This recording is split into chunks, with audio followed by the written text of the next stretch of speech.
نحن اليمنيين أرق قلوبا ونحن أهل الحكمة.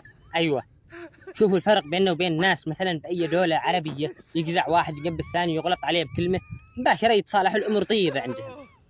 أما نحن يجزع واحد يغلط عليه بكلمة مباشرة ينتعل الفاس ويشرخ له راسه نصين، ولا ينتعل جنبيه ويخزقه داخل راسه، ما هو ولا ينتعل يسحبوا الكور ويعميه داخل وجهه لما ينسيه الماضي، ينسيه 3 أيام بالعناية المركزة في غيبوبة. وين هي الرقة؟ الرقة وين هي؟ بآخر الشارع الرقة، بتأمل الوضع وهي مفجوعة. الرقة بآخر الشارع جالسة، وقالوا والله ما بنى لا رقة ولا بنى حكمة، معانا لا حكمة بالمبايعة، حكمة ما حد يزيد علينا بالبياس، بس هذه الحكمة.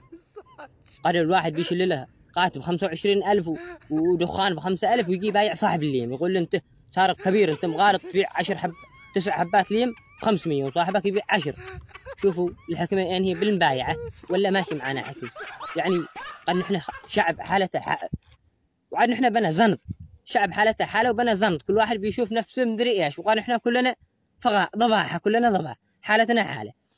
يعني الأولين حقنا كانوا مرتاحين، جدودتنا أهل سبا كانوا مرتاحين، قالوا يعني كانوا لا أكل معهم جنتان أكل ونوم، قالوا ضبحنا من راحة ربنا باعر بين أسفارنا والله مزقهم. شوفوا يعني حنبوا بنا الآن، حنبوا بنا حنبة، قسينا حراحة وبطرنا، وقسينا داخل نكد وخجينا الناس، بطرنا فوق الناس وخجينا شعب يعني محدري وين طرحه.